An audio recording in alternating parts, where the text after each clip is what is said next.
बच्चों SVCC में आपका स्वागत है। आज हम प्रश्न 10 देखेंगे।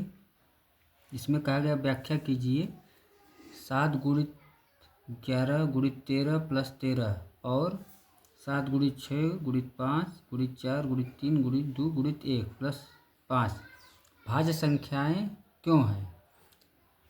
मतलब यदि भाज्य हैं तो क्यों है, इसकी भी जांच करनी है। तो इसके लिए क्या करना है कि आपको पहले इसका चेक करना होगा कि भाज्य है या अभाज्य है। तो इसके लिए पहले जो संख्या ऊपर दी गई है उसको लिख लीजिए। चूँकि ये दिया है 7 गुणित 11 गुणित 13 प्लस 13। अब इसमें देखिए क्या कॉमन हो रहा है, 13 कॉमन हो रहा है। 13 दोनों में है, प्लस के बाद देखिए इसमें 13 भी है, इसमें भी, इसमें कॉमन हो जा रहा है क्या 13। इसमें 13 कॉमन हो गया तो आपका बचागा इसमें 7 गुणित 13 प्लस 1।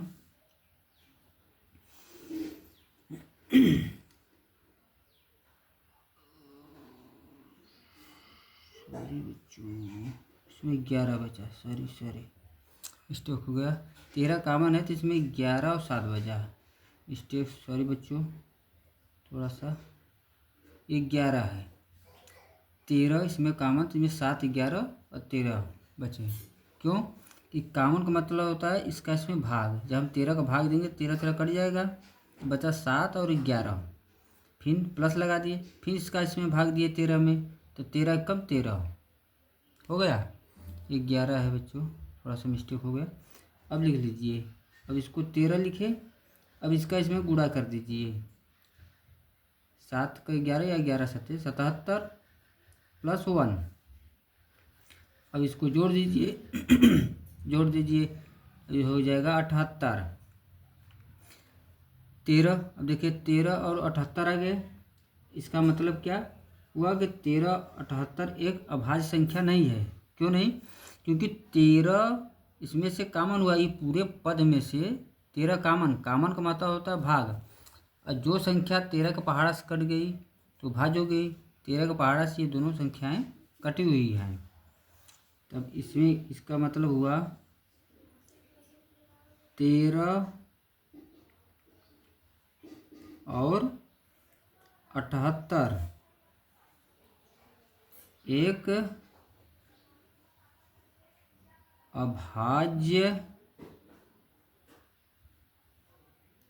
संख्या नहीं है, अभाज्य संख्या नहीं है नहीं है। क्योंकि रीजन दीजिए, क्योंकि इसका कारण क्या है। क्योंकि अब यहाँ पे ध्यान दिए, क्यों इसमें पूछा है ना, क्यों क्वेश्चन में क्यों पूछा है ना, तो इसी का रीजन देना है। क्योंकि इसमें 13 एक गुणनखंड है, गुणनखंड है। 13 इसमें क्या है, ये गुणनखंड है। गुणनखंड का मतलब जो कॉमन हुआ है उसी का मतलब गुणनखंड हो गया, मतलब इसका एक गुणनखंड हो गया। तो 13 इसलिए ये क्या हो गया, भाज्य संख्या हो गई, इम्प्लाइज दैट। तो इसलिए क्या हुआ 13 गुणित 78 एक भाज्य संख्या है।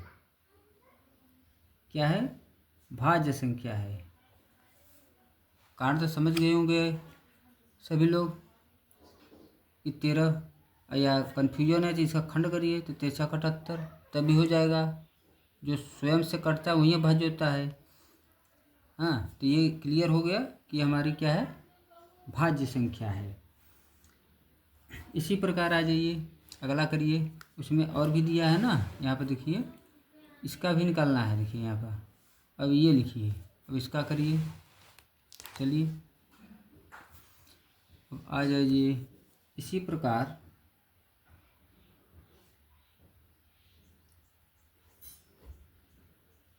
अब लिख लीजिए जो संख्या दिया हुआ है ऊपर, जो संख्या ऊपर दी हुई है उसको लिख लीजिए।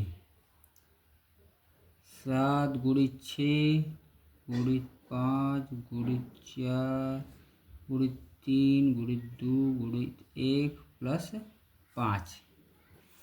अब इसमें देखिए क्या कॉमन हो रहा है, यहाँ से देखिए ये पूरे इतने पद में, और इसमें देखिए 5, 5 इसमें भी है, 5 इसमें भी है, तो 5 क्या हो गया कॉमन। कॉमन मतलब उभयनिष्ठ।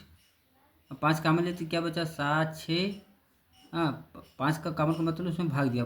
कॉमन का मतलब होता है भाग, ये याद रखिएगा। मतलब एक गुणनखंड है जिससे कट जा रहा है जो पहाड़ा, तो समझ लीजिए वो उसका एक गुणनखंड है। तो 5 इसमें कॉमन ले लिए, तो इसमें बचा क्या क्या 7 गुणित 6 गुणित 4 गुणित 3 गुणित 2 गुणित 1 प्लस 5 इसमें कॉमन है। कॉमन का मतलब 5 कम 5, 1 बचा। अब इसका गुणा कर दीजिए जो बचा हुआ है। 5 तो ऐसे ही रहेगा, 5 तो ऐसे ही रहेगा, और इसमें जो संख्या है ये इसका गुणा कर दीजिए। इसका गुणा करेंगे तो लगभग 7 6 4 1008 होगा प्लस 1, 1000 प्लस 8 प्लस 1। अब ये हो गया, इसका गुणा करेंगे तो इतना आएगा। अब इसको जोड़ लीजिए, जोड़ लीजिए 1 मिनट, 5 गुणित से जोड़ लीजिए, 5 गुणित इसको जोड़ेंगे तो ये हमारा आ जाएगा इतना, हो गया। अब देखिए कि अब ये क्या, देखिए अब इसमें क्या है 5 इसमें हम कॉमन लिए थे, 5 इसमें हम कॉमन लिए थे, तो इसका मतलब कि 5 इसका एक गुणनखंड था। 5 कॉमन का मतलब यहाँ पर देखिए पूरे 5 इसमें कॉमन लिए, तो मतलब इस पूरे पद का ये गुणनखंड हुआ। गुणनखंड जो हुआ तो ये क्या हुआ भाज्य संख्या हो गई। क्या होगी वो भाज्य संख्या हो गई। इसलिए 5 गुणित 109 एक भाज्य संख्या है, एक भाज्य संख्या है। ये क्लियर हो गया भाज्य। इस मत समझिए ये कि 100 मतलब 1000 ना हो तो कन्फ्यूजन। ये हमारी 5 जो कॉमन है ये पूरे पद में से कॉमन है ना, तो 5 इसका एक क्या हो गया गुणनखंड हो गया, ये ध्यान रखिएगा। गुणनखंड का मतलब ये हो गया वह भाज्य संख्या हो गई, भाज्य। क्लियर हो गया। अब आज ये लास्ट में लिख दीजिए जो हमारा प्रश्न था, जो प्रश्न दिया है वही को उतार लीजिए, वही लिखना है। अतः 7 गुणित 11 गुणित 13 प्लस 13 और 7 6 5 4 3 2 1 और प्लस 5 और प्लस 5 क्या है भाज्य संख्याएं हैं। क्या है भाज्य संख्याएं हैं, भाज्य संख्याएं हैं। यही क्वेश्चन हमें करना था। ये आपका 10वां क्वेश्चन कंप्लीट हो गया। प्रश्न 11 देखेंगे हम, जिसमें कहा है क्या कि सुनिया एक वृत्ताकार कोई पथ है जिसका चक्कर वो 18 मिनट में लगा लेती है, और उसी का चक्कर, उसी मैदान का चक्कर रवि 12 मिनट में लगा लेता है। प्रश्न में ये कहा है कि एक वृत्ताकार मैदान है, सुनिया उसका जो चक्कर 18 मिनट में लगाती है और रवि 12 मिनट में लगा, और दोनों क्या कहे एक ही स्थान पर एक ही समय से चलना प्रारंभ करते हैं। तो इसका निकालना है आपको, क्वेश्चन दिया है। अब इसका हमें हल करना है। तो हल करने के लिए देखिए इसमें क्या करेंगे, हल इसको करना है। तो इसको हल करने के लिए हमें देखिए इसका क्या करेंगे, इसको आ जाइए अपने क्वेश्चन पर। पहले इसका लॉस निकालेंगे। हाँ, पहले लिख लीजिए कि क्या दिया है, क्या दिया है। एक चक्कर लगाने में, देखिए एक चक्कर लगाने में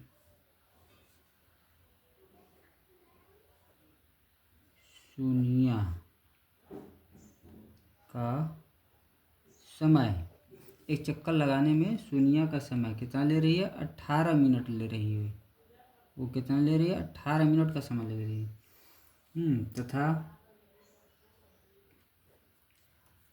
तथा इसमें जो रवि है उसी मैदान का चक्कर वो 12 मिनट में लगा रहा है। एक चक्कर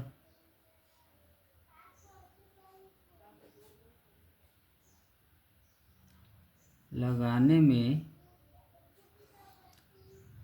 रवि चक्कर लगा रहे हैं, तो रवि का समय कितना ले रहा है, 12 मिनट ले रहा है। वो 12 मिनट ले रहा है, रवि 12 मिनट। अब 18-12 का हम क्या कर देंगे, एलसीएम निकाल देंगे। तो उसको थोड़ा सा एक लाइन लिख लीजिए, 18 और 12 का एलसीएम के समान, दोनों का हम गुणनखंड करेंगे के समान समय के बाद वे पुनः, वे माने दोनों रवि और शून्य, वे पुनः माने फिर पुनः प्रारंभिक स्थान पर जहाँ से चले थे, प्रारंभिक स्थान पर मिलेंगे,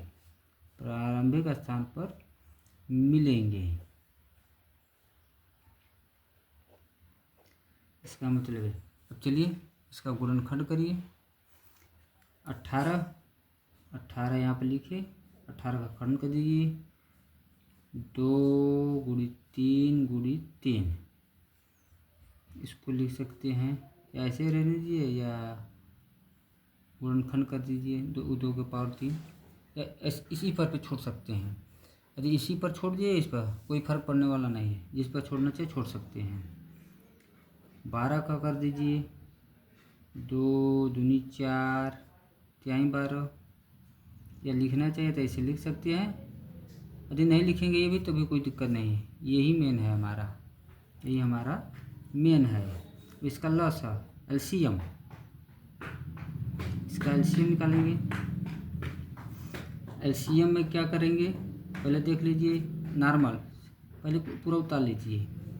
अब ये देखिए इसमें कॉमन के, जैसे ये कॉमन हो रहा था, एक डबल पद है, पहले पूरा उतार लीजिए, 2 गुणित 3 गुणित 3।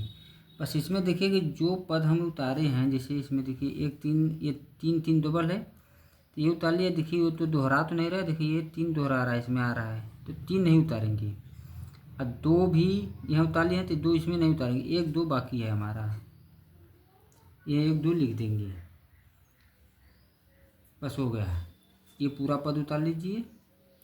पूरा पद उतारने के बाद अब ये देखेंगे हम कि जो पद उतारे हैं दूसरके में कोई पुनरावृत्ति तो नहीं हो रही है, मतलब दोहरा तो नहीं रही। जैसे 3 है, ये देख 3, तो ये 3 नहीं लेंगे, ये उतारे हैं। अब इसमें देखिए 2 इसमें भी था, तो इसमें अब 2 नहीं लेंगे, ये 2 एक बचा, ये 2 ले लीजिए एलसीएम। अब इसका गुणा कर दीजिए, 3 3 9, 2 दूनी 4, 9 चौके 36, 9 चौके 36 हो गया आपका। ये गुणा कर देंगे, ये 36 होगा, तो 36 मिनट के पर वो दोनों 36 मिनट पर वे शून्य और रवि जो है मिलेंगे। तो बस लास्ट लाइन लिख दीजिए, अतः शून्य और रवि पुनः पुनः प्रारंभिक स्थान जहाँ से चले थे, प्रारंभिक स्थान पर 36 मिनट बाद मिलेंगे। 36 मिनट बाद मिलेंगे।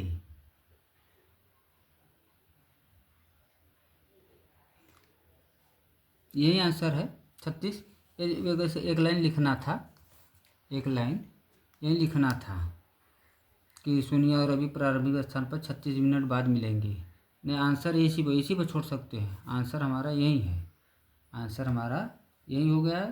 बस एक लाइन वही लिखना है जो क्वेश्चन में कहा था। ये आपका 11वां क्वेश्चन कंप्लीट हो गया। प्रश्न 12वां देखेंगे। दिखाइए कि किसी प्राकृतिक संख्या n के लिए 12 घाते n का मान 0 या 5 पर समाप्त नहीं हो सकता है। अब इस प्रश्न का हमें आंसर क्या करा है, 0 या 5 पर समाप्त नहीं हो सकता है। मतलब कि ये इसको हल करिए तब देखिए कि ये 0 या 5 पर समाप्त हो रही है कि नहीं। तब इसके अब यहाँ पे देखो दिया हुआ है कि n क्या है, प्राकृतिक संख्या है। n एक प्राकृतिक संख्या है। प्राकृतिक संख्या मतलब 1 2 3 4 5 1 से शुरू होती है प्राकृतिक संख्या। लिखेंगे चूँकि n एक प्राकृतिक संख्या है, एक प्राकृतिक संख्या है।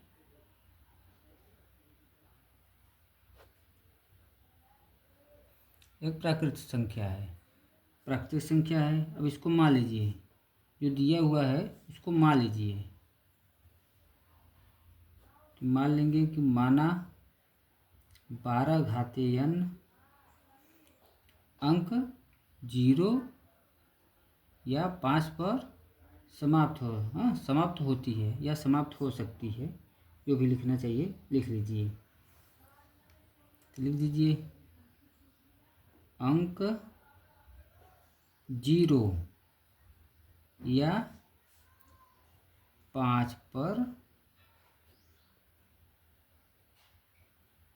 समाप्त होती है।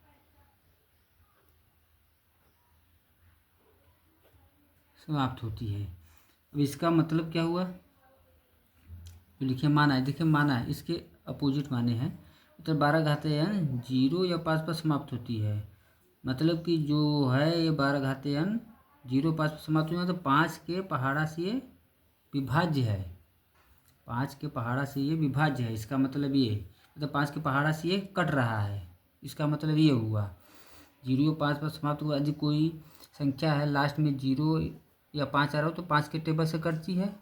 तो उसी तरह है कि ये मतलब इसका कहने का मतलब कि 12 घाते n 5 है, अंक 5 से कट रहा है, मतलब विभाज्य है। इसका मतलब ये संख्या विभाज्य है। तो अब हम लिखेंगे क्या, तो वही तो लिखेंगे। इसका मतलब हुआ इम्प्लाइज दैट 12 घाते n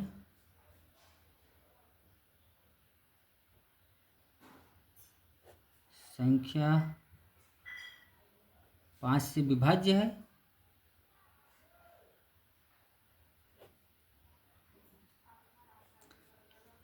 विभाज्य है इसका मतलब से विभाज्य है। अगर हम जानते क्या है कि इसका जब हम गुणनखंड करेंगे, इसका जब हम गुणनखंड करेंगे तो इसमें 2 2 और 3 आएगा। तो इसका मतलब हुआ कि जो 12 है इसका गुणनखंड 2 2 3 आ रहा है। मतलब 12 किससे कट रहा है, 2 2 और 3 से। इसका मतलब जो हम माने हैं कि 5 से विभाज्य हो वो गलत है। गलत का मतलब कि 5 से वो नहीं कटेगी। इसका मतलब ये, इसका मतलब ये हुआ है। तो हम जानते हैं क्या लिखेंगे, परंतु 12 के अभाज्य गुणनखंड। अभाज्य गुणनखंड कौन कौन है, 2 2 और 3 है। 2 2 और 3, 2 दूनी 4 3 12, ये हुआ। इसलिए हमारा क्या हुआ, 12 घाते जो n है, 12 को तोड़ दीजिए, 2 दूनी 4 3 12, ये पावर यहाँ पर। अब देखिए, अब हम यहाँ तो किए हैं कि 12 घाते n संख्या 5 से विभाज्य है, और यहाँ आ रहा है कि 12 घाते n 2 और 3 से विभाज्य है। इसलिए जो हम माने हैं कि वो 5 से कट रही है संख्या, वो मानना हमारा अमान्य है। तो लिखेंगे क्या, इसलिए ये पर ध्यान दीजिएगा, इसलिए 12 घाते n, 0 या 5 पर समाप्त नहीं होती है।